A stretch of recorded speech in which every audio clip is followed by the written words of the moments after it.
ورحمة الله وبركاته. الحمد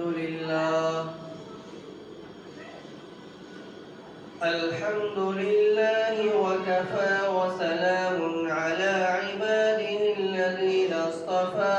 أما بعد، فقد قال الله تبارك وتعالى في القرآن المجيد والفرقان الحميد: أعوذ بالله من الشيطان الرجيم. بسم الله الرحمن الرحيم. يا أيها الذين آمنوا إذا نودي للصلاة من يوم الجمعة فاسعوا إلى ذكر الله وذروا البيع، ذلكم خير لكم إن كنتم تعلمون. صدق الله العظيم.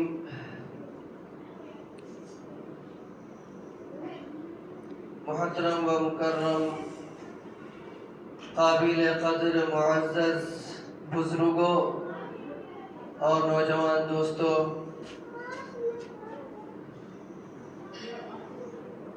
اللہ تبارک و تعالی کا یہ طریقہ رہا ہے کہ جب چیزیں بناتا ہے تو ان میں سے ایک کو دوسرے پر فضیلت عطا فرماتا ہے. جیسے ہم دنیا میں دیکھتے ہیں بہت سارے شہر ہیں، لیکن جو فضیلت، جو عظمت مکہ المکرمہ کے شہر کو ہے، کسی اور شہر کو اتنی فضیلت نہیں ہے. اسی طرح اللہ تبارک و تعالی نے آسمانی بہت ساری کتابیں اور صحیفے نازل فرمائی ہیں، لیکن جو فضیلت قرآن کریم کو اللہ رب العزت والجلال نے عطا فرمائی ہے، کسی اور کو اتنی عظمت عطا نہیں فرمائی. اسی طریقے سے ہم دیکھتے ہیں کہ دن اور رات ہمارے سامنے آتے ہیں اور چلے جاتے ہیں.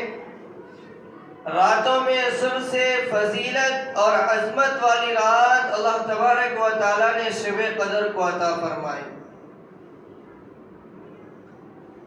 اور دنوں میں سب سے افضل، سب سے عظمت والا جو دن بنایا وہ جمعہ کا دن بنایا.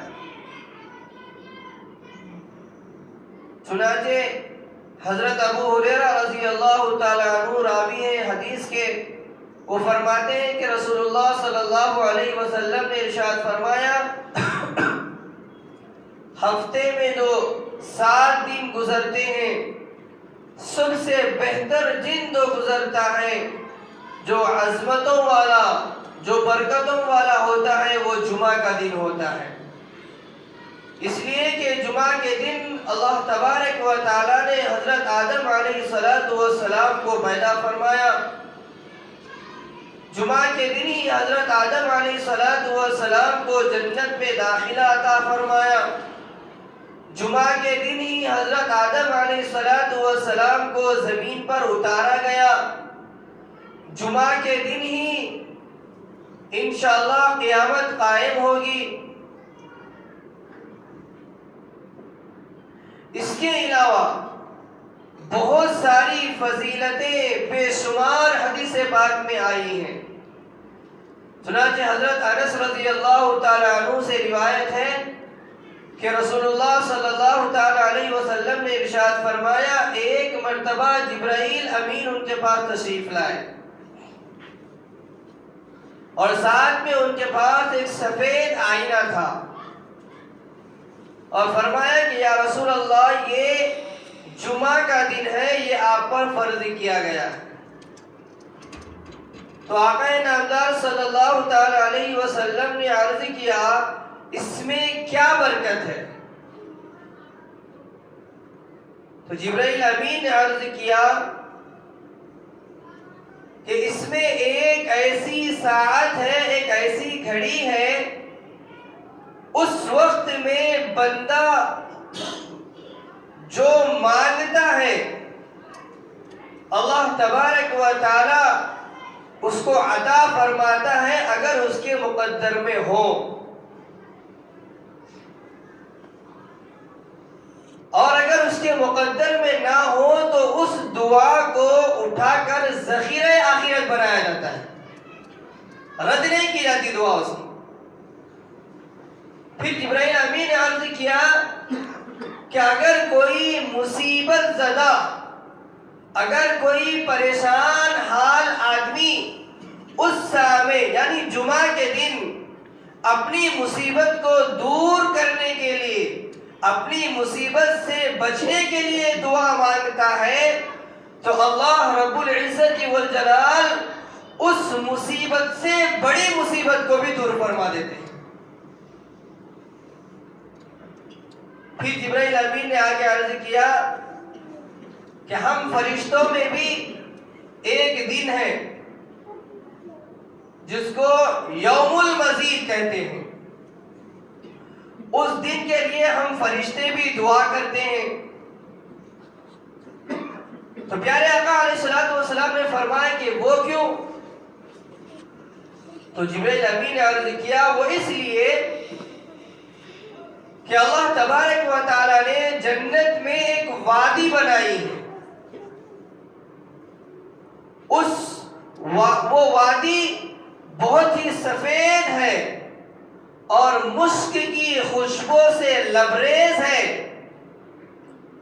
اور یوم المزید والے دن اللہ تبارک و تعالی اپنی کرسی علیین سے کرسی پر نزول فرماتے ہیں اور ہم تمام فرشتوں کا دیدار کرواتے ہیں۔ تو یوم المزید جو یہاں پر ذکر کیا گیا وہ بھی جمعہ کا دن ہے۔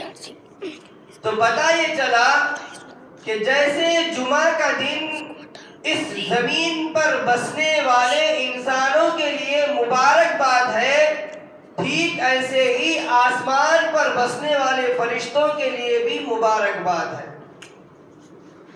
اب میں ایک اور حدیث سناتا ہوں، اس کے راوی بھی حضرت انس رضی اللہ عنہ ہے۔ وہ فرماتے ہیں کہ جب جنتی جنت میں چلے جائیں گے اور آرام سے وہاں کی زندگی بسر کرنے لگیں گے اور وہاں ایسی چیزیں دیکھیں گے جن کا تصور بھی انہوں نے نہ کیا ہو، ایسی آرائش، ایسی آرام اور ایسی غذائیں اور ایسی لطف اندوز چیزیں کہ ساری دنیا کو بھول جائیں گے۔ ایسے وقت میں اللہ تعالیٰ ان جنتیوں سے فرمائیں گے کہ اے جنتیوں، کیا تمہیں اور کسی چیز کی ضرورت ہے؟ تو جنتی لوگ کہیں گے کہ اے باری الہی، آپ نے سب کچھ عطا فرما دیا، بلکہ ہم نے جو نیکیاں کی اس سے زیادہ تو نے ہم کو عطا فرمایا ہے، لہذا ہمیں کسی چیز کی ضرورت نہیں۔ لیکن اللہ رب العزت والجلال فرمائیں گے کہ آپ کو ابھی بھی ایک چیز کی ضرورت ہے۔ خود اللہ فرمائیں کہ وہ ہے میرا دیدار۔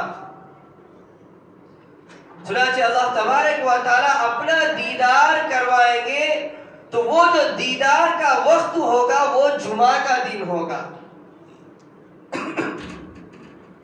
تو دوستو، جمعہ کا دن تو ہمارے پاس جو آیا ہے بڑی فضیلتوں والا دن ہے، بڑی برکتوں والا دن ہے، اور قرآن کریم میں اللہ تبارک و تعالی نے جو فرمایا سورہ جمعہ میں، یا ایھا الذین آمنوا اذا نودی للصلاۃ من یوم الجمعہ، اے ایمان والو، جب جمعہ کی نماز کے لیے ندا آ جائے، آواز آ جائے، وذروا البیع، عربی میں کہتے ہیں اس کو دوڑنا، مسجد کی طرف دوڑو، دوڑ کر آؤ، یعنی تیزی سے آؤ۔ اور یاد رکھے مسلمانوں کہ یہاں جو نماز کا جو اذان کا جو ذکر ہو رہا ہے وہ اذان جمعہ کی پہلی اذان ہے۔ اذان سے مراد یہ نہیں ہے کہ وہ جو خطبہ شروع ہونے کے بعد جو اذان ثانی دی جاتی ہے تو پہلی اذان مراد ہے. تو اس سے بھی ہمیں اندازہ ہو سکتا ہے کہ قرآن کریم میں بھی اللہ تبارک و تعالیٰ نے جمعہ کا ذکر فرمایا. ساتھ ہی ساتھ میں قبولیت کا جو وقت ہے، جو حدیث میں نے ابھی آپ کو پڑھ کر سنائی، جس کا ترجمہ میں نے آپ کو سنایا، تو اس وقت کو بیان کرتے ہیں حضرت شاہ ولی اللہ محدث دہلوی رحمۃ اللہ علیہ. انہوں نے ایک ایسی ضخیم کتاب لکھی ہے جس کتاب کا نام ہے حجت اللہ البالغہ. عربی میں کتاب ہے، بہت بہترین کتاب ہے. اس کا ترجمہ بھی کیا گیا ہے. شیخ الحدیث حضرت مولانا مفتی سعید احمد صاحب پالنپوری رحمۃ اللہ علیہ نے اس کا ترجمہ کیا ہے. آپ اردو میں بھی اس کو پڑھ سکتے ہیں. بڑی معلوماتی، بڑی ضخیم دقیق کتاب ہے، عمیق کتاب ہے. تو انہوں نے فرمایا کہ 2 وقت ایسے ہوتے ہیں جمعہ کے دن جس میں دعا قبول ہوتی ہے. ایک تو وہ وقت جب خطیب خطبہ دینے کے لیے ممبر پر چڑھ جائے، اس وقت سے لے کر خطبہ مکمل ہونے تک دعا قبول ہونے کا وقت ہوتا ہے.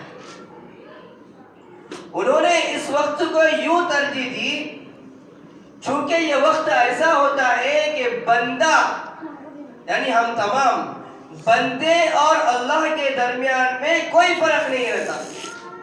ہم اللہ کے گھر میں موجود ہوتے ہیں، ہم اللہ کی طرف راغب ہو کر بیٹھے ہوئے ہوتے ہیں، تو لہذا بندہ قریب ہوتا ہے اللہ تبارک و تعالیٰ سے، اس لیے اس دعا کو وقت میں قبولیت کا وقت ہے. اس کے علاوہ دوسرا وقت حضرت شاہ ولی اللہ محدث دہلوی رحمۃ اللہ علیہ فرماتے ہیں کہ عصر کی نماز سے لے کر مغرب کی نماز تک، غروب آفتاب تک، یہ وقت بھی قبولیت کا وقت ہوتا ہے. یعنی جو دعا مانگے وہ قبول ہوتی ہے. جیسا کہ میں نے حدیث پاک میں فرمایا، اگر قبول نہ ہوئی کسی وجہ سے تو وہ ذخیرہ آخرت بن جاتی ہے، اور اگر کسی مصیبت کے ٹلنے کے لیے دعا کرے تو وہ تو مصیبت دور ہوتی ہی ہے، اس کے علاوہ اس سے بڑی جو مصیبتیں آنے والی ہوتی ہیں اس کو بھی اللہ تعالیٰ قبول دور فرما دیتے ہیں. حضرت شاہ ولی اللہ محدث دہلوی رحمۃ اللہ علیہ ان دونوں قولوں کو یہاں پر لکھا ہے. پھر آپ نے فرمایا کہ جمعہ کی مصلحتیں بہت ساری مصلحتیں، جیسا کہ حضرت موسیٰ علیہ السلام کے بارے میں آتا ہے، چونکہ آپ کلیم اللہ تھے، اللہ سے ڈائریکٹ بات کیا کرتے تھے، تو آپ نے پوچھا کہ اے الہی، جیسا کہ مجھے ہفتے کا دن دیا گیا عبادت کے لیے، خاص مقرر کیا، تو ویسا امت محمدیہ کے لیے کیا عطا فرمایا، کون سا دن عطا فرمایا؟ تو اللہ تعالیٰ نے فرمایا کہ میں نے امت محمدیہ کے لیے جمعہ کا دن مقرر فرمایا. پھر آگے فضیلت بیان فرمائی کہ جمعہ کے دن کے 2 رکعت، توجہ فرمائے، جمعہ کے دن کے 2 رکعتوں کا ثواب 100,000 رکعتوں کے برابر اللہ تعالیٰ عطا فرماتا ہے. اللہ اکبر. 100,000 کا مطلب 1,00,000. تو حضرت موسیٰ علیہ السلام نے فرمایا کہ الہی میں چاہتا ہوں کہ میں بھی یہ امت میں سے بن جاؤں. تو ہمیں جو چن کر اس امت میں پیدا کیا گیا یہ بھی ہمارے لیے فضیلت کی چیز ہے.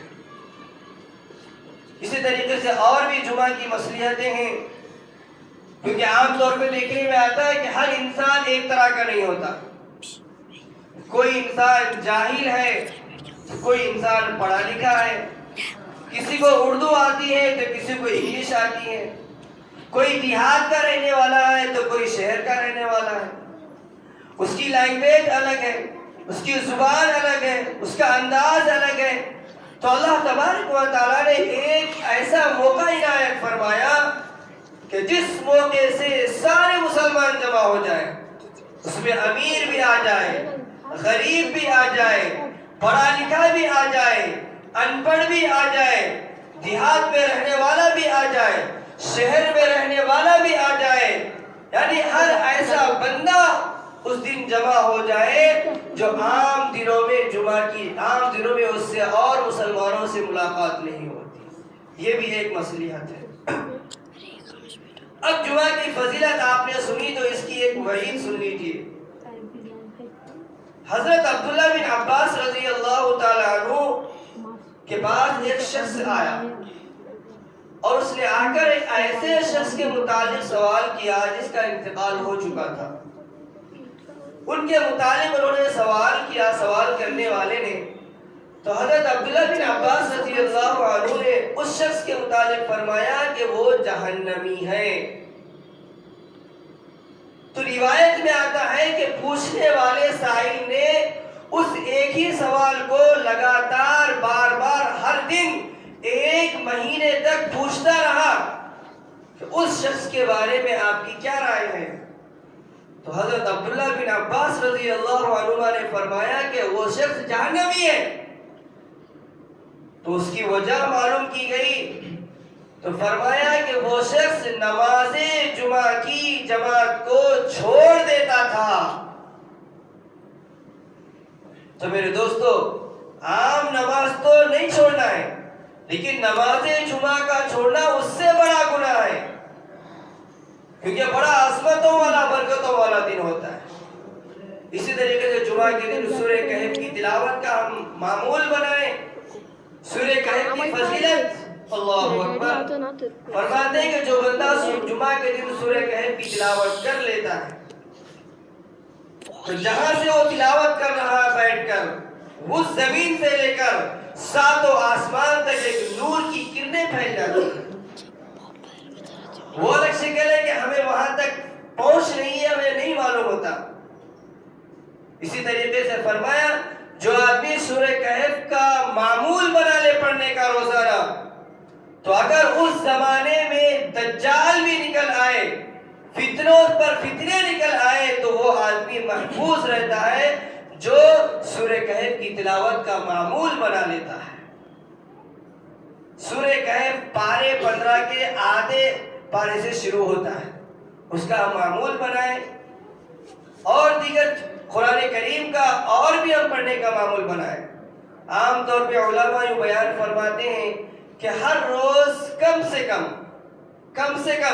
حقہ ہو تو ادا نہیں کر سکتے, کم سے کم 1 رکوع عوام کے لیے 1 رکوع روزانہ قرآن کریم کا پڑھنے کا معمول بنائیں.